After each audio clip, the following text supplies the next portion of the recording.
রিজিক বৃদ্ধির জন্য কিছু আমল আছে, তার মধ্যে শ্রেষ্ঠ আমল হচ্ছে নামাজ, এর সাথে চাশতের নামাজ পড়া। চাশত মানে সলাতুদ দুহা, এর আগে ইশরাকের নামাজ আছে। রিজিক বৃদ্ধির জন্য আত্মীয়তার সম্পর্ক বজায় রাখতে হয়, আত্মীয়তার সম্পর্ক বজায় রাখলে রিজিক প্রশস্ত হবে। বেশি বেশি যে আল্লাহর জিকির করে এবং কোরআন তেলাওয়াত করে তার রিজিক বাড়ে আলহামদুলিল্লাহ, এবং যে আল্লাহর রাস্তায় খরচ করে তার রিজিক বাড়ে ইনশাআল্লাহ। এই রিজিক বাড়ার কিছু পলিসি আছে। সবচেয়ে শ্রেষ্ঠটা হচ্ছে নামাজ, আল্লাহর জিকির তেলাওয়াত, এরপর আমলের মধ্যে আত্মীয়তার সম্পর্ক বজায় রাখা। নবীজি বলছেন কেউ যদি চায় যে তার রিজিকটা লম্বা হোক, হায়াতটা লম্বা হোক, সে যেন আত্মীয়তার সম্পর্ক বজায় রাখে। আত্মীয়তার সম্পর্ক এখন আস্তে আস্তে নষ্ট হয়ে যাচ্ছে না? খেয়াল করে দেখেন, আত্মীয়তার সম্পর্ক আপনি বজায় রাখবেন। মনে রাখবেন, আমি বারবার একটা কথা বলেছি আপনাদের ওয়াজ মাহফিলে, যে পৃথিবীতে যে কাজই করবেন আল্লাহর সন্তুষ্টির জন্য করবেন। আত্মীয়তার সম্পর্ক বজায় রাখবেন আল্লাহর সন্তুষ্টির জন্যে, তাদের কাছে কিছু পাওয়ার আশায় না। যখনই আপনি কারো কাছে কিছু পাওয়ার আশা করবেন আপনি কষ্ট পাবেন। যখনই কারো কাছে কিছু পাওয়ার আশা করবেন আপনি কষ্ট পাবেন। কারো কাছে এত বেশি পাওয়ার আশা করবেন না। কার কাছে পাওয়ার আশা করবেন? আল্লাহর কাছে, যে আমি এই কাজটা করছি, আল্লাহ আমাকে পুরস্কার দিবে ইনশাআল্লাহ। আমি আত্মীয়তার সম্পর্ক বজায় রাখছি কেন? আল্লাহর কাছে রিজিকে বরকতের আশায়, আল্লাহর সন্তুষ্টির জন্য। মনে রাখবেন প্রিয় ভাইয়েরা, আমল কবুল হওয়ার শর্ত মোটামুটি তিনটা। কয়টা? 1 নাম্বার, আমলগুলো হতে হবে আল্লাহর সন্তুষ্টির জন্য, 1। 2 নাম্বার, আমলটা হতে হবে রাসূলুল্লাহ সাল্লাল্লাহু আলাইহি ওয়াসাল্লামের পদ্ধতিতে, অন্য কারো পদ্ধতিতে নয়। 3 নাম্বার, আমলটা করার জন্যে আপনার রিজিকটা হতে হবে হালাল। হারাম রিজিকের আমল আল্লাহর কাছে কবুল হয় না। আল্লাহ পাক আমাদের সবাইকে হালাল রিজিকের ব্যবস্থা করে দিন এবং রিজিকটাকে প্রশস্ত করুন, আমিন। পুরুষ মানুষের আত্মসম্মান কখন চলে যায়? যখন হাত পাততে হয় তখন। যখন আপনি রিজিকের সোর্স তৈরি করেছেন, আপনি স্বাবলম্বী, আপনি মাশাআল্লাহ মাসে 10, 20, 30 হাজার টাকা আর্ন করেন, বা 1 লাখ 2 লাখ টাকা আর্ন করেন, আলহামদুলিল্লাহ, কারো কাছে হাত পাততে হয় না, সবাই দেখবেন আপনাকে সম্মান দিবে। যখন আপনার অন্যের কাছে হাত পাততে হবে তখন দেখবেন স্ত্রীও সম্মান করছে না। তো এই জন্য ডিগনিটি আগে, ডিগনিটি ফার্স্ট। আপনার ডিগনিটি অর্জন করতে হলে একটা হালাল উপার্জনের সোর্স লাগবে, 1। তারপরে পিতামাতাকে বোঝানোর চেষ্টা করবেন। যদি কাউকে পছন্দ করেও থাকেন, না দেখেই বা শুনে যে হ্যাঁ ওখানে একজন দিনদার মেয়ে ইত্যাদি, তাহলে পারিবারিকভাবে বিয়ের প্রস্তাব পাঠাবেন, নিজে পণ্ডিতি করতে যাবেন না, পারিবারিকভাবে পাঠাবেন। যদি রাজি হয় আলহামদুলিল্লাহ, রাজি না হলে কি নিজে নিয়ে পালাই যাবেন? এই কাজ করতে যাবেন না। ইস্তেখারা করবেন। কি করবেন? ইস্তেখারা। 2 রাকাত নফল নামাজ পড়ে আল্লাহর কাছে দোয়া করবেন। হিসনুল মুসলিম বইটা কিনবেন, ওখানে দেখবেন ইস্তেখারার দোয়া আছে। ইস্তেখারা মানে হচ্ছে আল্লাহর সাথে পরামর্শ করা। আল্লাহ, আমি এই কাজটা করতে চাচ্ছি, যদি কাজটা আমার জন্য ভালো হয়, আমার দুনিয়া আখিরাতের জন্য ভালো হয়, আল্লাহ কাজটাকে তুমি সহজ করে দাও, আল্লাহ কাজটার মধ্যে বরকত দান করে দাও। আর যদি এই কাজটা দুনিয়া আখিরাতের জন্য খারাপ হয়, আল্লাহ তুমি কাজটাকে সরায় দাও, আমাকেও কাজটা থেকে সরায় দাও। এটা হচ্ছে ইস্তেখারা। এই দোয়া বেশি বেশি করলে ইনশাআল্লাহ আল্লাহর পক্ষ থেকেই ফয়সালা হবে। আর এই জায়গায় বেশি ব্যতিব্যস্ত হবেন না। অনেক সময় কিন্তু ফ্যান্টাসিতে ভুগি আমরা, অস্থির হয়ে যাই। অস্থির হলেই ডিসিশন নিতে ভুল হবে, অস্থির হলেই ডিসিশন নিতে ভুল হবে। স্থির থাকতে হবে। নিজেকে স্থির রাখার জন্য কি করবেন? বেশি বেশি নফল রোজা রাখবেন। বেশি বেশি কি করবেন? নফল রোজা রাখবেন। আর ভালো কাজে ব্যস্ত রাখবেন নিজেকে। ভালো কাজে কি করবেন? ব্যস্ত রাখবেন। একা একা থাকলে আর এই যে খারাপ সার্কেলের মধ্যে থাকলেই মাথার মধ্যে শয়তান ভর করবে, তখন দেখবেন অস্থির হয়ে গেছেন আপনি। আর স্থির হওয়ার চেষ্টা করেন, ভালো কাজে ব্যস্ত রাখেন, হালাল পথ অবলম্বন করেন, হারাম থেকে বেঁচে থাকেন। এখন যে জায়গায় আসছিলাম, এখান থেকে আস্তে আস্তে শেষের দিকে যাব। দেখুন, আল্লাহ পাক যে বিষয়গুলোকে ভালোবাসতে বলেছেন আমি ভালোবাসবো, এই ভালোবাসা জায়েজ, হালাল। এই ভালোবাসার উদ্দেশ্য আল্লাহর সন্তুষ্টি অর্জন করা। এই ভালোবাসার উদ্দেশ্য এই নয় যে আমি যাকে ভালোবাসি তার কাছে আমি কিছু প্রত্যাশা করছি। না, আমি কিছু প্রত্যাশা করছি না, আমি প্রত্যাশা করছি আল্লাহর সন্তুষ্টি। তখন দেখবেন সে আপনাকে কষ্ট দিলেও আপনি সবর করতে পারবেন। কেন সবর করতে পারবেন? কারণ আপনি তো আল্লাহর সন্তুষ্টির জন্য তাকে ভালোবাসছেন, আপনার তো কোনো স্বার্থ নাই। এখন আপনি দেখবেন রিল্যাক্স থাকতে পারবেন, সম্পর্ক টিকেও থাকবে এবং আপনি ক্ষমা করতে পারবেন মানুষকে। যখন নিজের চাওয়াটাকে আপনি ইনফোর্স করতে চাইবেন, তখন কিন্তু আপনি এই সম্পর্ক নষ্ট করে ফেলতে পারেন, কারণ আপনি হক পাচ্ছেন না। সামনে আসেন। এবার আমরা কি ওয়াদা করতে পারি যুবক ভাইরা, তো ইনশাআল্লাহ তাআলা আমরা হারাম পথে যাব না, হালাল পথে থাকবো? পশ্চিমাদের এই মদতপৃষ্ঠ এই সো কল্ড ভালোবাসা দিবসের এই স্রোতে আমরা গা ভাসাবো না। আমরা কি ওয়াদা করতে পারি? আমরা কি ওয়াদা করতে পারি যে ইনশাল্লাহ আমরা হালালভাবে বিয়ে শাদী করবো, কোনো হারামে যাবো না ইনশাল্লাহ? এই সমাজ থেকে জেনা বন্ধ করতে হবে, এই সমাজ থেকে ফ্রি মিক্সিং বন্ধ করতে হবে, এই সমাজ থেকে সমস্ত পতিতালয়কে বন্ধ করতে হবে। বন্ধ করে আমরা সামাজিক উদ্যোগ নিয়ে প্রয়োজনে আমাদের পলিটিক্যাল পাওয়ারকে কাজে লাগিয়ে সমস্ত পতিতালয়গুলো বন্ধ করে ওই মেয়েদের রিজিকের জন্যে আমরা বিকল্প ব্যবস্থা করবো ইনশাআল্লাহ। আমরা টাকা পয়সা একত্রিত করে তাদের জন্য কর্মসংস্থান করতে পারি না? এইগুলো কাজ করে নারীর অধিকার প্রতিষ্ঠা করা যায় না? নাকি রাস্তাঘাটে গাড়ির স্লোগান দিয়ে প্রতিষ্ঠা করা যাবে? সমস্ত যে নোংরা জায়গাগুলো আছে এগুলো বন্ধ করে ওই মেয়েরা কিন্তু কারো মা, ওরা দেখবেন কারো বোন, কারো স্ত্রী বা কারো সহধর্মিনী কিছু একটা হবেন। তারাও কিন্তু মানুষ, তারাও মানুষ, হয়তো অন্ধকার জগতে হারিয়ে গেছে, দালালের খপ্পলে পড়েছে বা পেটের দায়ে পড়ে কাজ করছে। যদি আমরা তাদের জন্য বিকল্প ব্যবস্থা করে দিতে পারি, আল্লাহ পাক আমাদেরকে তৌফিক দান করুন, তাদের জন্য কর্মসংস্থানের ব্যবস্থা করতে পারি, একটা মেয়েও এই হারাম পথে যাবে না ইনশাআল্লাহ। মেয়েদের অধিকার নিয়ে অনেক কথা বলা হয়, কিন্তু এই কথাগুলো থাকে খালি বুলি, বাস্তবতা নাই। বাস্তবে কয়জন ছেলে এতিম একটা মেয়েকে বিয়ে করে দেখিয়েছে? কয়জন ছেলে একটা বিধবা মেয়েকে বিয়ে করার সাহস করেছে? কয়জন ছেলে একটা তালাকপ্রাপ্ত একটা মেয়েকে বিয়ে করে দেখিয়েছে হ্যাঁ আমি তার দায়িত্ব নিলাম? কয়জন ছেলে কোনো পতিতার জন্য কিছু করেছে যে বোন এই পথে যায়ও না, তোমার জন্য আমি সেলাই মেশিন কিনে দিচ্ছি, তুমি কাজ করে খাও? কয়জন করেছে এগুলো? শুধু এসব বলি আওড়ালে হবে না, আমাদেরকে কাজ করে দেখাতে হবে। আল্লাহ পাক তৌফিক দান করুন। আবার কিছু কিছু মানুষ এখন আবার ফ্যান্টাসিতে ভুগছে আর কি, যে একাই 4-5 জনের দায়িত্ব নিয়ে ফেলবে। হ্যাঁ শোনেন, কিছু কিছু বিষয় কোরআন হাদিসে আছে ঠিকই, কিন্তু যারা এই পথে পা বাড়ায় নাই তাদের অভিজ্ঞতা অত বেশি নয় যারা পা বাড়িয়েছে। অতএব ফ্যান্টাসি বাদ দেন। আমি পরামর্শ দিই, দিনদার মুত্তাকি একজন মনের মতো ভালোবাসার স্ত্রী যদি পেয়ে যান, তাকে নিয়ে দুনিয়ার জীবনটা কাটিয়ে দেন। ডানেও দেখতে যায় না, বামেও দেখতে যায় না, কারণ সবাই সব কিছু করতে পারবে না। সবাইকে আল্লাহ পাক একই রকম ফিজিক্যাল, মেন্টাল, ইকোনমিক্যাল সামর্থ্য দেন নাই, তাই সবাইকে সব করতে হবে না।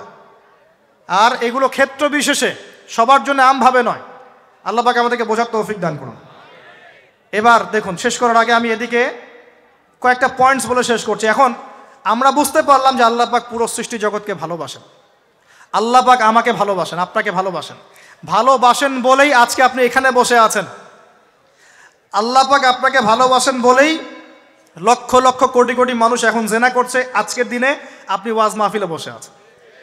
আল্লাহ পাক আপনাকে ভালোবাসেন বলেই আপনি আল্লাহকে সেজদা দেওয়ার তৌফিক পেয়েছেন, আপনি লা ইলাহা ইল্লাল্লাহ কালিমা শিখেছেন, আপনি এই যে কোরআন পড়তে শিখেছেন, কোরআন পড়ছেন, হাদিস পড়ছেন, নবীর দ্বীনের প্রতি মহব্বত আছে। আল্লাহ আপনাকে ভালোবাসেন বলেই হচ্ছে। কখন বুঝবেন আল্লাহ আপনাকে ভালোবাসে? যখন আল্লাহ পাকের অনুমোদিত কাজগুলো আপনার ভালো লাগবে। নামাজ পড়তে ভালো লাগছে, রোজা রাখতে ভালো লাগছে, কোরআন তেলাওয়াত করতে ভালো লাগছে, আল্লাহর জিকির করতে ভালো লাগছে, আলেম ওলামার সাথে থাকতে ভালো লাগছে। ঠিক আছে, আল্লাহর হালাল কাজগুলো যখন ভালো লাগবে বেশি বেশি, বুঝবেন আল্লাহ আপনাকে নির্ঘাত মহব্বত করেন। আর যখন আল্লাহ পাকের নিষেধগুলো, হারাম, মদ আমার ভালো লাগে না, জেনা ভালো লাগে না, আমার খারাপ জিনিস দেখতে ভালো লাগে না, খারাপ শুনতে ভালো লাগে না, বুঝবেন আল্লাহ আপনাকে ভালোবাসেন। আর যখন দেখবেন খারাপের পিছনে আপনার ঝোঁক বেশি, দুর্নীতি করতে ভালো লাগে, সুদ খাইতে ভালো লাগে, ঘুষ খাইতে ভালো লাগে, কাউকে ঠকাইলে মনে হয় আমি স্মার্ট হয়ে গেলাম, হ্যাঁ, মানুষের টাকা আত্মসাৎ করতে ভালো লাগে, নামাজ না পড়ে ঘুম দিতে ভালো লাগে, ঠিক আছে, রমজান মাসে বিড়ি টানতে ভালো লাগে, ঠিক আছে, মেয়ের সাথে যে টাঙ্কি মারতে ভালো লাগে, তখন বুঝবেন যে আল্লাহ আপনাকে এখনো ভালোবাসেন বা আপনি আল্লাহর ভালোবাসা পাওয়ার যোগ্যতা হারিয়ে ফেলেছেন। আল্লাহ পাক আমাদেরকে বোঝার তৌফিক দান করুন। এখন আসি, আল্লাহ পাক এবং তার রাসূল আমাদেরকে এমন কি কি কাজ বলেছেন যেই কাজগুলো করলে আমরা সরাসরি আল্লাহর ভালোবাসা পাবো কি নাই। আমি অল্প কয়েকটা কাজ বলে শেষ করছি। এক নাম্বার, আল্লাহ এবং তার রাসূল আমাদেরকে জানিয়েছেন আমরা যদি তাওহীদের উপর থাকতে পারি, একত্ববাদ, লা ইলাহা ইল্লাল্লাহ, আল্লাহর ভালোবাসা পাবো ইনশাআল্লাহ। যে ব্যক্তি শিরকের পাপে লিপ্ত আছে সে আল্লাহর ভালোবাসা পাবে না যতক্ষণ না সে তওবা করে ফিরে আসছে। অতএব আল্লাহর ভালোবাসা পাওয়ার জন্য এক নাম্বার কাজ কি ভাই? আল্লাহর তাওহীদের কালিমা লা ইলাহা ইল্লাল্লাহ এর উপর থাকা, শিরক বাদ দেওয়া। শিরক সম্পর্কে জানার জন্য একটা বই পড়েন, কিতাবুত তাওহীদ, কি নাম বললাম? কিতাবুত তাওহীদ। একটাই পড়েন, দেখবেন ইনশাআল্লাহ শিরক কাকে বলে, কত প্রকার, কি কি, কোন কোন কাজ করলে শিরক হয়, সব জানতে পারবেন ইনশাআল্লাহ। এই বইটা একটু কঠিন, এই বইটার ব্যাখ্যা বের হয়েছে, ব্যাখ্যা যুক্ত বই কিনবেন এবং যেগুলো বুঝবেন না ওলামায়ে কেরামকে জিজ্ঞাসা করবেন, কারণ সবগুলো কিন্তু বুঝতে পারবেন। 1 নম্বর। 2, নবী সাল্লাল্লাহু আলাইহি ওয়াসাল্লামের অনুসরণ করলে আল্লাহ আমাদেরকে ভালোবাসবেন। দলিল, আল্লাহ পাক সূরা আলে ইমরানের মধ্যে বলছেন 31 নম্বর আয়াতে আল্লাহ বলছেন, কুল, হে নবী আপনি বলে দিন, ইন কুনতুম তুহিব্বুনাল্লাহ, তোমরা যদি, হে আদম সন্তান, হে উম্মতে মুহাম্মাদি, তোমরা যদি আল্লাহর ভালোবাসা পেতে চাও, ফাত্তাবিউনি, তোমরা আমাকে অনুসরণ করো। কাকে? আমাকে বলতে কাকে? রাসূলুল্লাহ সাল্লাল্লাহু আলাইহি ওয়াসাল্লামকে। তাহলে কি হবে? ইউহিব্বুকুমুল্লাহ, আল্লাহ পাকও তোমাদেরকে ভালোবাসবেন। বলি সুবহানাল্লাহ। আল্লাহ আমাকে ভালোবাসবেন ইনশাআল্লাহ। আর কি? ইয়াগফির লাকুম যুনুবাকুম, আল্লাহ পাক তোমাদের সমস্ত গুনাহ মাফ করে দিবেন। আল্লাহু গফুরুর রহিম, আল্লাহ পাক পরম করুণাময়, অসীম দয়ালু। তার মানে আল্লাহকে পাওয়ার, আল্লাহর ভালোবাসা পাওয়ার 2 নাম্বার কি মাধ্যম? নবী সাল্লাল্লাহু আলাইহি ওয়াসাল্লামের সুন্নত অনুযায়ী জীবন গড়া। ভাই শুরু করব কোত্থেকে? শুরু করবেন চেহারা থেকে। কোত্থেকে? চেহারায় দাড়ি ছেড়ে দিব ইনশাআল্লাহ, রাজি আছি তো? গোফ ছোট করে ফেলবো ইনশাআল্লাহ, রাজি আছি তো ইনশাআল্লাহ? চেহারায় সেজদার দাগ থাকবে ইনশাআল্লাহ, তার মানে নামাজি হতে হবে, ঠিক আছে? পোশাক পরিচ্ছেদ হবে রাসূলুল্লাহ সাল্লাল্লাহু আলাইহি ওয়াসাল্লামের মতো, ঢিলে ঢালা মুত্তাকিদের পোশাক। চুল হবে কার মতো? মেসি নেইমারের মতো নাকি রাসূলুল্লাহ সাল্লাল্লাহু আলাইহি ওয়াসাল্লামের মতো? এখনকার ছেলে পেলে মাঝখানে চুল রাখে, ডান দিক বাম দিক ছিলে ফেলে। এই সুন্নত কোথায় পেয়েছো তোমরা? এগুলো ত্যাগ করতে হবে। মনে রাখবেন, একটা সুন্নত, নবীর একটা সুন্নতকে যদি ভালোবেসে কি আমল করে, ইনশাআল্লাহ নবীর সুপারিশ পাবে ইনশাআল্লাহ।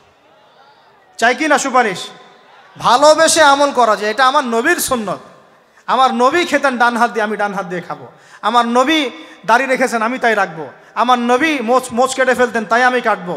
আমার নবী ঢিলে ঢালা পোশাক পছন্দ করতেন, তাই আমি পরবো। আমার নবী রাতে ঘুমানোর সময় এই আমলগুলো করতেন, তাই আমি করব। আমার নবী এইভাবে ওযু করতেন, এইভাবে করব। আমার নবী এইভাবে ইস্তেঞ্জা করতেন, পেশাব পায়খানা করতেন, ওইভাবে করব। এই যে এখনকার ইংলিশ টয়লেট, এই ইংলিশ টয়লেটে বসে নবীর মতো ইস্তেঞ্জা করা যায় না। যাবে? ওলামায়ে কেরামকে জিজ্ঞাসা করেন, নবী সাল্লাল্লাহু আলাইহি ওয়াসাল্লাম বাম পায়ে ভর দিয়ে ইস্তেঞ্জা করতেন। কোন পায়ে? এখন বসেন ইংলিশের উপরে, বাম পায়ে কেমনে বসবেন? সম্ভব? ওই যে আমি বলি, এটা মজা করে বলি, কষ্ট থেকেও বলি, একদম বৈশ্বিক পলিটিক্যাল সিস্টেম থেকে শুরু করে বাথরুমের টয়লেট পর্যন্ত সব কিছুই চলছে পশ্চিমা আদর্শ। এখন সব কিছু, এভরিথিং, একদম বাথরুমের কমোড পর্যন্ত। এখন তো কমোডও উঠাই দিছে, এখন সামনে একটা বালতি রেখে দেয় গামলার মতো, এখানেই পেশাব করতে হবে। দেখেন নাই মনে হয় আপনারা, দেখবেন অচিরেই এগুলো আসতেছে সামনে, দাঁড়ায় বসার কোনো সুযোগ নাই। আর সবগুলো মাপ সমান। আর কারো হাইট যদি 6 ফুট, কারো 5 ফুট হয়, তখন কি হবে? অ্যাডজাস্ট করতে হবে ধরে তখন, নাকি? যুবকরা বুঝতে পারছে, তখন কাউকে লম্বা হতে হবে, কাউকে খাটো হতে হবে, মাপ তো সমান। আর সবার মাপ যদি সমান না হয়, এখন কি হবে? আল্লাহ পাক বোঝার তৌফিক দান করুন। এগুলো শয়তানি না বলেন? শয়তানি না বলেন? বসে ইস্তেঞ্জা করতে হয় না? বসে ইস্তেঞ্জা না, এই যে পেশাবের ছিটা ফোটার কারণে কবরে আযাব হয় না? আপনারা হাদিসে জানেন না? নবীজি একটা কবরের পাশ দিয়ে যাচ্ছেন, তিনি থেমে গেলেন, থেমে গিয়ে বলছেন, এই কবর দুটোতে আযাব হচ্ছে। কি হচ্ছে? কবরের আযাব। তিনি জানলেন কেমন করে? আল্লাহ পাক তাকে জানিয়েছে, আল্লাহ পাক তাকে খবর দিয়েছেন, এই কবর দুটো কি হচ্ছে? আযাব। নবীজি বলছেন, এই কবর দুটোতে বড় কোনো পাপের কারণে আযাব হচ্ছে না। সাহাবীরা বলছেন, তাহলে কি কারণে হচ্ছে ইয়া রাসূলুল্লাহ? তিনি বলছেন, একজন পেশাব পায়খানা করে, স্পেশালি পেশাব করে এই ছিটা ফোটা থেকে সে সতর্ক থাকতো না। পেশাব করে, ওই যে বলেন আমাদের ছেলেরা, প্যান্ট খারাপ ভাই, নামাজে যেতে পারবো না। নামাজে ডাকলে বলে, ভাই প্যান্ট নষ্ট। তোমরা ভালো করে হাদিসে শোনো, এই ব্যক্তি বড় কোনো পাপ করে নাই, সে পেশাব করার পরে পবিত্র হতো না, মানে এর ছিটা ফোটা থেকে সাবধান থাকতো না, এই কারণে কবরে আযাব দেওয়া হচ্ছে। বলেন নাউজুবিল্লাহ। অন্য হাদিসে নবীজি বলছেন, বেশিরভাগ কবরের শাস্তি পেশাবের ছিটা ফোটার কারণে হয়ে থাকে। আস্তাগফিরুল্লাহ, বলি নাউজুবিল্লাহ। এই টয়লেটগুলোর মধ্যে পেশাবের ছিটা ফোটা লাগে না? নাপাকি লাগে না? এগুলো শয়তানি না বলেন? আরেকটা হচ্ছে, আরেকটা কবর, সেই কবরে তিনি বলছেন, এই কবরে আযাব দেওয়া হচ্ছে, এই ব্যক্তি চগলখুরি করতো। কি করতো? চগলখুরি, মানে একজনের কথা আরেকজনকে লাগাইতো, আরেকজনের কথা আরেকজনকে লাগাইতো। এই কাজ করে না এখন সমাজের মানুষ? এই কাজ কিছু ফেসবুক আর ইউটিউবারও করো তোমরা। একজনের ভিডিও আরেকজনের পাশে লাগাই দাও, আরেকজনে লাগাই দাও, এই করে উম্মার মধ্যে বিভক্তি সৃষ্টি করতেছো। কিছু কিছু কারণে, এইসব কারণেও রেস্ট্রিকশন দিতে হয়েছে আমাদেরকে, কিছু মনে করবেন না। কারণ আমরা দেখেছি এর গুড সাইড যেমন আছে, ব্যাড সাইড আরও বেশি আছে। এটাকে নিয়মতান্ত্রিকভাবে ইউজ করতে না পারলে ফিতনা বাড়তে থাকবে। আল্লাহ পাক আমাদেরকে বোঝার তৌফিক দান করুন। তো প্রিয় ভাইয়েরা, প্রতিটা কাজ কার সুন্নত মতো করবো আমরা ইনশাআল্লাহ। এখন শুধু কি আমরা এই চেহারা, সুরত, ইস্তেঞ্জা, খাওয়া দাওয়া এগুলোই নবীর মতো করে করব, নাকি আমাদের ব্যবসা, সমাজ, পরিবার, ইবাদত সবই করব? আমাদের দায়িত্ব কি? আমাদের দায়িত্ব পরিস্থিতি বুঝে দিন ধরে রাখা, আমল করা এবং মানুষকে দিনের দিকে আহ্বান করা। আমরা যদি দায়িত্ব পালন না করি তাহলে কি হবে? আল্লাহ পাক আমাদেরকে সরিয়ে দিয়ে নতুন কওম নিয়ে আসবেন। আল্লাহ পাক সূরা মুহাম্মাদে বলেছেন, ওয়া ইন তাতাওয়াল্লাউ, তোমরা যদি মুখ ফিরিয়ে নাও, ইয়াস্তাবদিল কওমান গায়রাকুম, আল্লাহ পাক নতুন কওমকে তোমাদের জায়গায় স্থলাভিষিক্ত করবেন। সুম্মা লা ইয়াকুনু আমসালাকুম, তারা তোমাদের মতো হবে না, মানে আমাদের মতো অপদার্থ হবে না। উম্মার বিজয়ের শর্ত কি? আল্লাহ সূরা মুহাম্মাদই বলেছেন, ইন তানসুরুল্লাহ ইয়ানসুরুকুম, তোমরা আল্লাহর দ্বীনকে সাহায্য করো তবেই আল্লাহ তোমাদেরকে সাহায্য করবে। ওয়া ইউসাব্বিত আকদামাকুম, তোমাদের পা আল্লাহ দৃঢ় করে রাখবেন। আমরা আল্লাহকে সাহায্য না করলে আল্লাহ পাক আমাদেরকে সাহায্য করবেন না, সিম্পল। আল্লাহ পাক সূরা রা'দের মধ্যে বলছেন, ইন্নাল্লাহা লা ইউগাইয়িরু মা বিকওমিন হাত্তা ইউগাইয়িরু মা বিআনফুসিহিম, আল্লাহ পাক কোনো কওমের অবস্থা ততক্ষণ পরিবর্তন করেন না যতক্ষণ না সেই কওম তার নিজের অবস্থার পরিবর্তনের চেষ্টা করে। তাহলে আমাদের পরিবর্তন কেন হচ্ছে না? কারণ আমরা নামাজ ছেড়ে দিয়েছি। 90% মুসলিমের দেশে কত পার্সেন্ট নামাজ পড়ে চিন্তা করে দেখবেন। আমরা কোরআন ছেড়ে দিয়েছি। 90% মুসলিমের দেশে কত পার্সেন্ট বিশুদ্ধ করে কোরআন তেলাওয়াত করতে পারে একটু খোঁজ নিয়ে দেখবেন।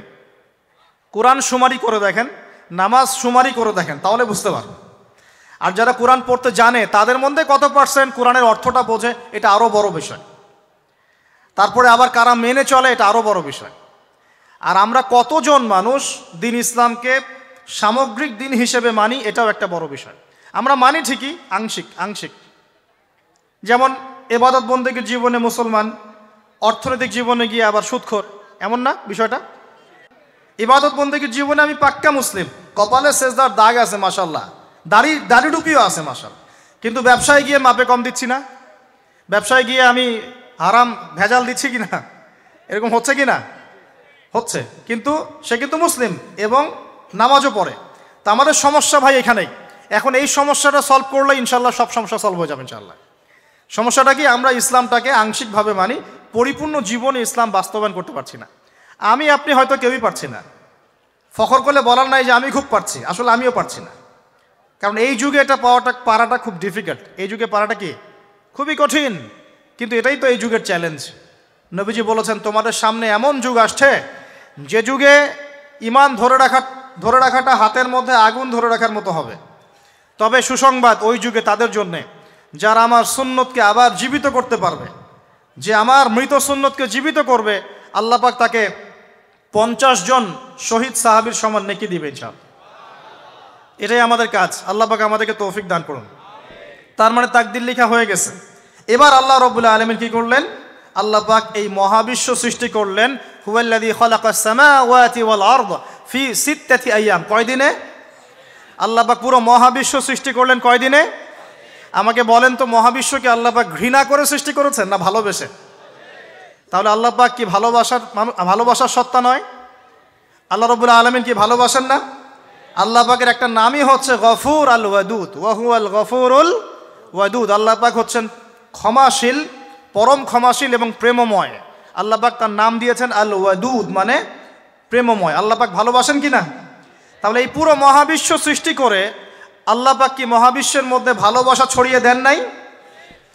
আল্লাহ রাব্বুল আলামিন 6 দিনে মহাবিশ্ব সৃষ্টি করে মহাবিশ্বের সব জায়গায় যার যার কাজ তাকে বুঝিয়ে দিলেন। কোন গ্রহ কি কাজ করবে, কোন সৌরজগৎ কেমন করে চলবে, দুনিয়া কিভাবে ঘুরবে, সূর্য কিভাবে উঠবে, চাঁদ কিভাবে আসবে, কোন মাখলুক কি কাজ করবে, ফেরেশতাদের কাজ কি হবে, ইত্যাদি ইত্যাদি। আল্লাহ পাক সমস্ত কাজ বুঝিয়ে দিলেন। সূরা আলিফ লাম মিম সেজদা, হামিম সেজদার মধ্যে আছে, পড়ে দেখবেন। আল্লাহ পাক পুরো মহাবিশ্বের দায়িত্ব বন্টন করে দিলেন। এবার আল্লাহ রাব্বুল আলামিন কি করলেন শোনেন। আল্লাহ রাব্বুল আলামিন বলছেন, এই পুরো মাখলুক কায়নাত সৃষ্টি করার পর আল্লাহ পাক তার রহমতকে 100 ভাগে ভাগ করলেন। কত ভাগে? আল্লাহ পাকের দয়া, রহমত, ভালোবাসাকে 100 ভাগে ভাগ করলেন। ভাগ করে এক ভাগ, মাত্র এক ভাগ আল্লাহ পাক পুরো মহাবিশ্বে ছড়িয়ে দিলেন, বলেন সুবহানাল্লাহ। বাকি 99 ভাগ রহমত আল্লাহ পাক তার কাছে রাখলেন। এই এক ভাগ ভালোবাসার কারণেই, এই এক ভাগ ভালোবাসার কারণেই এই যে সন্তান কান্না করলে মায়ের বুক ফেটে যায়, সন্তান অসুস্থ হলে বাবার বুক ফেটে যায়, যেই বাবা সহজে চোখের পানি কাউকে দেখায় না, সেই বাবা জায়নামাজে দাঁড়িয়ে চোখের পানি ছাড়তে থাকে। এই এক ভাগ রহমতের কারণে আমরা দেখি যে রাস্তার কুকুর পর্যন্ত তার বাচ্চাকে চাটে, আদর করে, মহব্বত করে।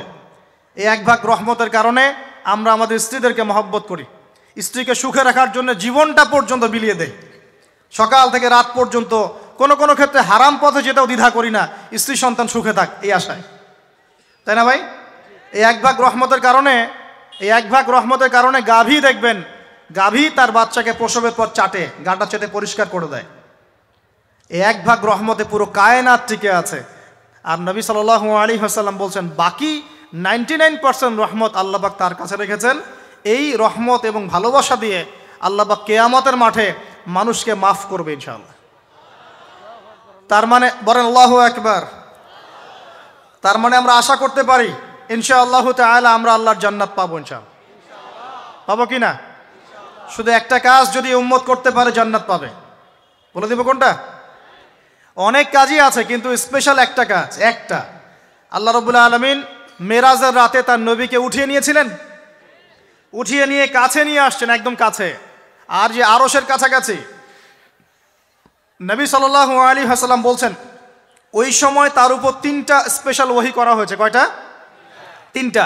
একটা হচ্ছে 50 ওয়াক্ত নামাজ। কত ওয়াক্ত? এটা কমতে কমতে কমতে কত ওয়াক্ত হয়েছে? 5। 5কেও কমানোর জন্য কোন নবী বলছিলেন? মুসা আলাইহিস সালাম বলছেন 5ও পারবে না, কমাই নিয়ে আসেন। 5ও যে পারবে না, মুসা আলাইহিস সালাম কেমন করে জানলেন? তার উম্মত 2 ওয়াক্ত নামাজ ফরজ। কয় ওয়াক্ত নামাজ ফরজ ছিল? ওই 2 ওয়াক্ত তার আদায় করতে পারে নাই। এই অভিজ্ঞতা থেকে তিনি বলেছেন যে আপনার উম্মত 5 ওয়াক্ত পারবে না। সত্যি না মিথ্যা কথাটা? আসলেই কি উম্মত 5 ওয়াক্ত নামাজ পড়তে পারছে? আচ্ছা, যাই হোক, আল্লাহ পাক আমাদেরকে পড়ার তৌফিক দান করুন। দ্বিতীয় ওহী হচ্ছে সূরা বাকারার শেষের 3টা আয়াত। কয় আয়াত? সূরা বাকারার শেষের 3 আয়াত ওহী করেছেন কে? আল্লাহ রাব্বুল আলামিন। কোন ব্যক্তি যদি রাতের বেলা সূরা বাকারার শেষের 3টা আয়াত পড়ে সারা রাত ইবাদত করার নেকি পাবে ইনশাআল্লাহ। আর 3 নাম্বারটা হচ্ছে স্পেশাল, সেটা হচ্ছে আল্লাহ পাক বলেছেন, হে মুহাম্মদ সাল্লাল্লাহু আলাইহি ওয়াসাল্লাম, বলেন সাল্লাল্লাহু আলাইহি ওয়াসাল্লাম, তোমার উম্মতের কোনো ব্যক্তি যদি আসমান জমিনের সমান গুনাহ নিয়ে আমার সামনে দাঁড়ায়, আসমান জমিন সমান গুনাহ নিয়ে আমার সামনে দাঁড়ায়, কিন্তু আমার সাথে শিরকের পাপ নাই, আমার সাথে কোনো শিরকের পাপ করে নাই, ইনশাআল্লাহ আমি আল্লাহ তার সামনে আসমান জমিন সমান ক্ষমা নিয়ে হাজির হব ইনশাআল্লাহ। তার মানে আমরা যদি ইনশাআল্লাহ তাআলা শিরকের পাপ থেকে দূরে থাকতে পারি, ইনশাআল্লাহ আশা করা যায় আমরা আল্লাহর সন্তুষ্টি পাবো ইনশাআল্লাহ। এরপর আল্লাহ রাব্বুল আলামিন কি করলেন? আল্লাহ রাব্বুল আলামিন পুরো মহাবিশ্ব সৃষ্টি করে সব দায়িত্ব ভাগ করে দিলেন। ভাগ করে দেওয়ার পরে আল্লাহ পাক জান্নাত জাহান্নাম সৃষ্টি করেছেন কিনা? আচ্ছা, জান্নাত এবং জাহান্নাম কার কার জন্য সৃষ্টি করেছেন বলেন? জিন আর মানুষ। আচ্ছা, এখন জান্নাতের চেয়ে কি শান্তির কোনো জায়গা আছে? আচ্ছা, এই জান্নাত কার জন্য সৃষ্টি করেছেন? জিন আর মানুষ। আচ্ছা, তাহলে আল্লাহ পাক মানব জাতিকে ভালোবাসেন কিনা? ভালোবাসেন কিনা? আপনি যখন কাউকে ভালোবাসবেন তাকে সবচেয়ে সুন্দর গিফট দিতে চাইবেন কিনা? তার জন্য সবচেয়ে ভালোটা কিনতে চাইবেন কিনা? আল্লাহ পাক জান্নাত তৈরি করেছেন কাদের জন্যে? আমাদের জন্য। তার মানে আল্লাহ পাক আমাদেরকে ভালোবাসেন কিনা? অবশ্যই বাসেন। আল্লাহ রাব্বুল আলামিন জাহান্নামও তো সৃষ্টি করেছেন।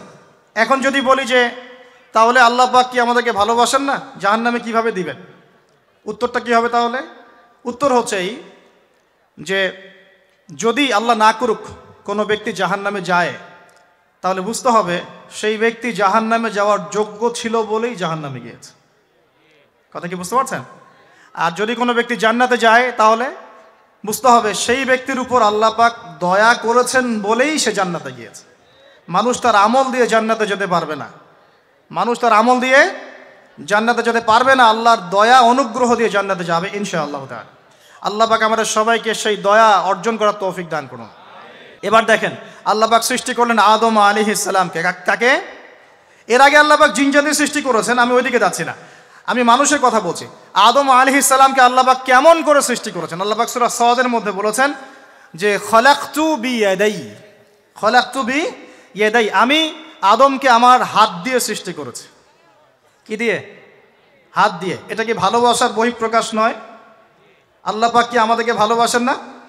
ভালোবাসেন। আচ্ছা, এই দুনিয়াতে যত কিছু আছে, এই দুনিয়ার আকাশ বাতাস, নদী নালা, পানি, অক্সিজেন, সবকিছু কার জন্য সৃষ্টি করা হয়েছে? গরু ছাগলদের জন্য, মানুষের জন্য? মূল দায়িত্ব কার? মূল অধিকার কার? মানুষের নয় কি? তাহলে এই পুরো বিষয়গুলো কি আল্লাহ পাকের ভালোবাসার বহিঃপ্রকাশ নয়? হ্যাঁ। আচ্ছা, এবার আসেন, আল্লাহ পাক আদম আলাইহিস সালামকে সৃষ্টি করে সমস্ত নাম শিক্ষা দিয়েছেন। এই যে নাম শিখানো মানে জ্ঞান শিখানো, এই জ্ঞান শিখানোটা কি আল্লাহর দয়া ভালোবাসা নিদর্শন নয়? একটু ধরায় দিচ্ছি আপনাদেরকে। এবার সামনে আসেন, আল্লাহ পাক ফেরেশতাদের সামনে তাকে উপস্থাপন করলেন, করে বললেন সব ফেরেশতা তোমরা যারা আছো সেজদা করো আদমকে। এই যে আমাদের পিতাকে সম্মানিত করা হচ্ছে, এটা কি ভালোবাসার বহিঃপ্রকাশ নয়? এবার আমাদের পিতাকে সম্মানিত করা হলো, ইবলিস সেজদা করলো না, সে কিয়াস করলো, বাতিল কিয়াস, যুক্তি দিল আমি তার চেয়ে শ্রেষ্ঠ ইত্যাদি। আল্লাহ পাক ইবলিসকে অভিশপ্ত করলেন, আমাদের পিতা তাকে জান্নাতে রাখলেন। এই যে জান্নাতে রাখলেন, এটা কি আল্লাহ পাকের ভালোবাসা নয়? এবার আল্লাহ পাক আদম আলাইহিস সালামের পাঁজর থেকে সৃষ্টি করলেন তার স্ত্রী হাওয়া আলাইহিস সালামকে। ওই যে শুরুতে বলেছি, স্রষ্টা একা থাকতে পারলেও সৃষ্টি কি পারবে?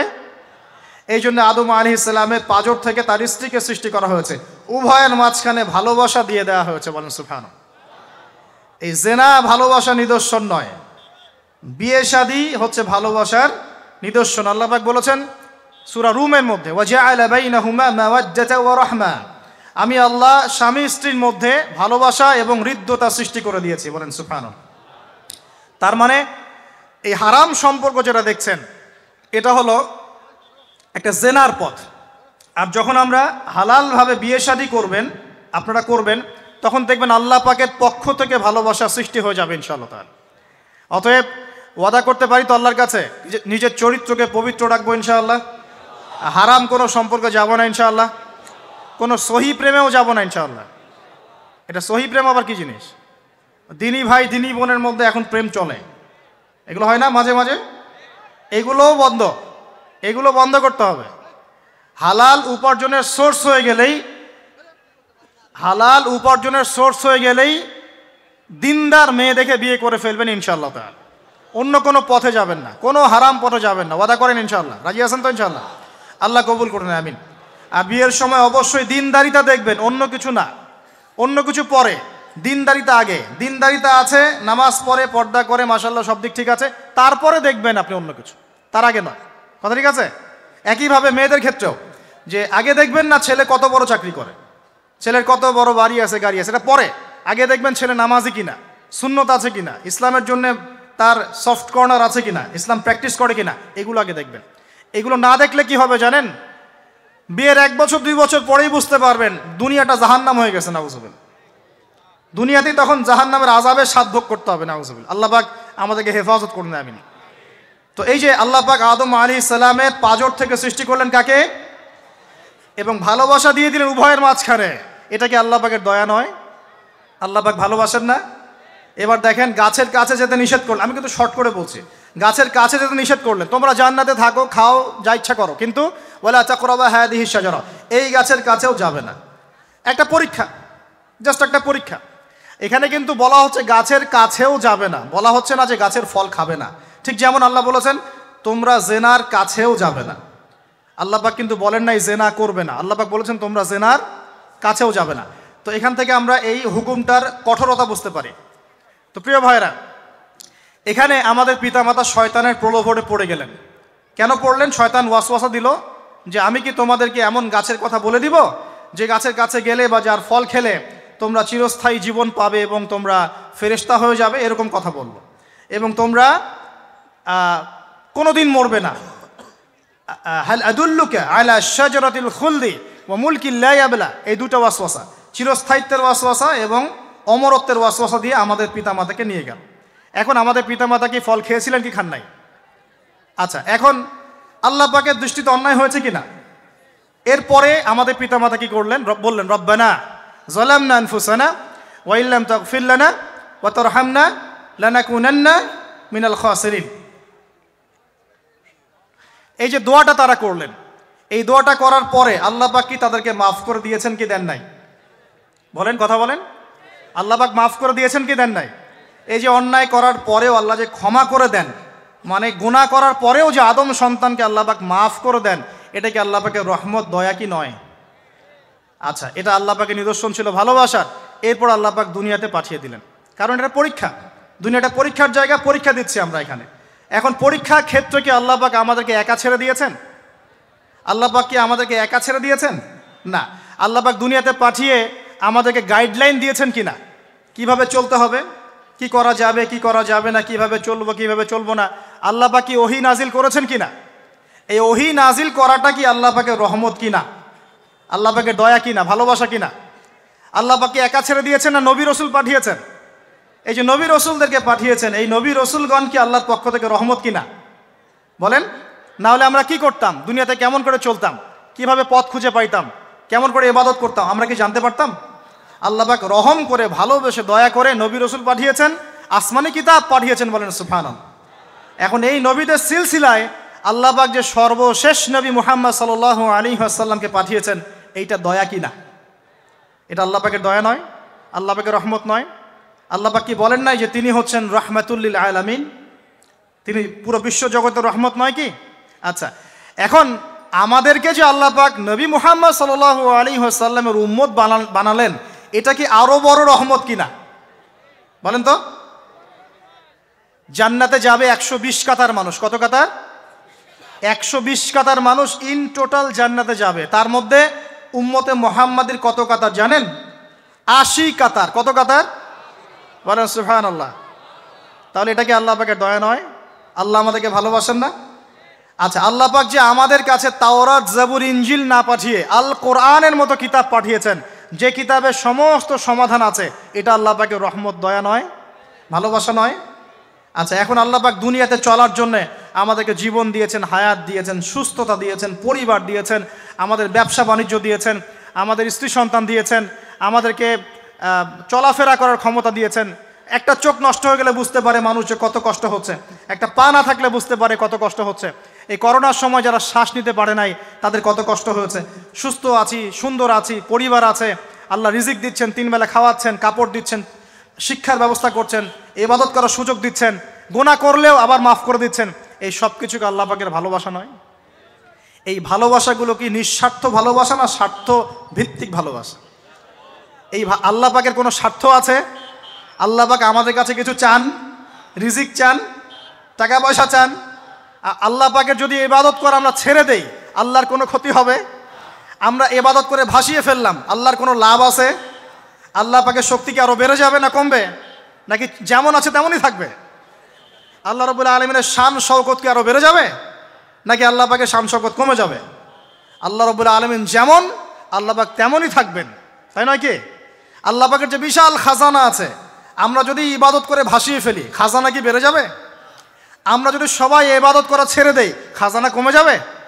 আল্লাহ পাকের কোনো স্বার্থ আছে আমাদের ভালোবাসার? কোনো স্বার্থ নাই। তাহলে আল্লাহ পাক এই পুরো বিশ্ব জগৎ সৃষ্টি করেছেন নিঃস্বার্থভাবে, তার স্বার্থ ছাড়া। এত অসংখ্য নেয়ামতে আমাদেরকে ভর্তি করে রেখেছেন আমাদের স্বার্থে, তার কোনো স্বার্থ নাই। কোনো স্বার্থ আছে? এই পরীক্ষায় পাশ করলে আমরা আবার জান্নাতে যাব ইনশাআল্লাহ। ওই জান্নাতে যাওয়ার পরে কি আমাদের স্বার্থ থাকবে না আল্লাহ পাকের স্বার্থ থাকবে? সুবহানাল্লাহ। এই এতটুকু যদি বুঝতে পারি, আল্লাহ পাক একমাত্র সত্তা যিনি আমাদেরকে প্রকৃত অর্থে ভালোবাসেন। বাকি যত কিছু আছে আমাদের চারপাশে, এই ভালোবাসাগুলোর পিছনে একটা একটা স্বার্থ থাকে। কথা বুঝতে পারছেন না মনে হয়? সন্তানকে অনেক ভালোবাসেন, বুঝলাম, পিতামাতা, কিন্তু এই সন্তান যদি আপনার মনের মতো করে না চলে, একসময় কিন্তু আপনিও সন্তানের উপর রুষ্ট হবেন না? স্ত্রীর জন্য এত কিছু করছেন, দেখবেন কোনো একদিন আপনি করতে পারলেন না, দেখবেন সেদিনই আপনাকে একদম ধুয়ে রেখে দিল একেবারে। এমন হয় কি না? তা আমাদের ভালোবাসাগুলোর পিছনে কোনো কোনো স্বার্থ থাকে কি না? আর এই যে জেনা চলছে, এই জেনার মধ্যে মূল স্বার্থটা কি? যৌনতা। মূল স্বার্থ কি? ছেলেও চায় মেয়েকে ভোগ করতে, মেয়েও চায় ছেলেকে ভোগ করতে, এবং বলে না না এটা পবিত্র ভালোবাসা, আমরা বিয়ে করার জন্যই জেনা করেছি, নাউজুবিল্লাহ, তাই না? বলে না আমরা তো বিয়ে করব, সমস্যা কি? তো ফ্রি মিক্সিং করলে কি সমস্যা? তাহলে বিয়ে যদি করবা তাহলে মেলামেশা বিয়ের পরেই করো, ব্যাস নিঃস্বার্থ প্রমাণ হবে। বিয়ে যদি করার উদ্দেশ্য থাকে তাহলে বিয়ের আগে আর দেখা সাক্ষাৎ করো না, কথাবার্তা বলো না, একবার বিয়ে করো তারপরে করো, তখন দেখবেন না না এটাতে রাজি না, তার মানে স্বার্থ এখানে আছে। তাহলে নিঃস্বার্থভাবে কে আমাদেরকে ভালোবাসে? অতএব প্রিয় ভাইয়েরা এবং বোনেরা যারা শুনছেন লেকচার, নিঃস্বার্থভাবে যে সত্তা আমাদেরকে ভালোবাসেন সেই সত্তাকে ভালোবাসতে শিখুন। আল্লাহ পাক তৌফিক দান করুন। এখন আল্লাহ পাক আমাদেরকে কিছু কিছু ক্ষেত্রে ভালোবাসতে বলেছেন, যেমন আল্লাহ পাক তার দ্বীনকে ভালোবাসতে বলেছেন, আল্লাহ পাক তার নবীকে ভালোবাসতে বলেছেন, আল্লাহ পাক আমাদের পিতামাতাকে ভালোবাসতে বলেছেন, আল্লাহ পাক আত্মীয়তার সম্পর্ক রক্ষা করতে বলেছেন, আল্লাহ পাক রক্তের সম্পর্ক বজায় রাখতে বলেছেন, আল্লাহ পাক স্ত্রী সন্তানকেও ভালোবাসতে বলেছেন। আল্লাহ পাক কিন্তু তার রাস্তায় জানমাল ব্যয় করে আল্লাহর পথে দাওয়াত এবং জিহাদ করতে বলেছেন। এখন এগুলো আল্লাহ বলেছেন বলে আমরা করব, আল্লাহ পাক ভালোবাসতে বলেছেন বলে আমি ভালোবাসবো, কিন্তু উদ্দেশ্য হবে আল্লাহর সন্তুষ্টি অর্জন করা। আমি কেন আমার মাকে ভালোবাসি? বিকজ আমার মায়ের পায়ের নিচে আমার জান্নাত, আল্লাহ ভালোবাসতে বলেছেন তাই বাসি। আমি কেন বাবাকে ভালোবাসি? আল্লাহ ভালোবাসতে বলেছেন তাই ভালোবাসি। আমি কেন আমার স্ত্রীকে ভালোবাসবো? কারণ আল্লাহ পাক ভালোবাসতে বলেছেন তাই বাসবো। আমি কেন আমার সন্তানকে ভালোবাসবো? আল্লাহ পাক বলেছেন নেককার সন্তান আমার জন্য ওসিলা হবে, এজন্য ভালোবাসবো। আল্লাহ পাক আমাকে বলেছেন নবীকে ভালোবাসতে, আমি নবীকে ভালোবাসবো। আল্লাহ পাক যে বিষয়গুলোকে ভালোবাসতে বলেছেন আমরা অবশ্যই ভালোবাসবো ইনশাআল্লাহ। কিন্তু আল্লাহ পাক কি আমাকে হারাম এই 14ই ফেব্রুয়ারির এই ভ্যালেন্টাইন্স ডেকে ভালোবাসতে বলেছেন? আল্লাহ পাক এই জেনা করতে বলেছেন? এই ফ্রি মিক্সিং করতে বলেছেন? আল্লাহ পাক পতিতালয় রাত কাটাতে বলেছে? গার্লফ্রেন্ডকে ফুল দিতে বলেছে? আল্লাহ রাব্বুল আলামিন কি বলেছে বিয়ের আগে শারীরিক সম্পর্ক করো? আল্লাহ পাক বলেছে যে আজকে সকালে সম্পর্ক করো, কালকে ব্রেকআপ, তারপর আরেকটা মেয়ের সাথে, তারপর আরেকটা ছেলের সাথে? আল্লাহ পাক ফোনে ফোনে এসব প্রেম করতে বলেছে? আল্লাহ পাক এগুলো হারাম করেছেন, বাস আমি করব না, সিম্পল।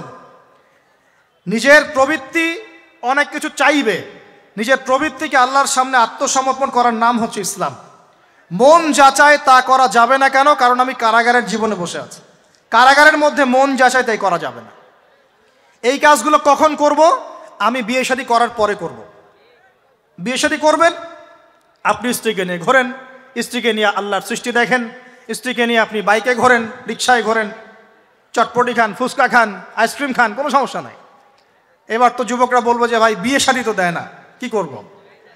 আমি পরামর্শ দিচ্ছি বড় ভাই হিসেবে, প্রথমে হালাল রিজিকের সোর্স করতে হবে।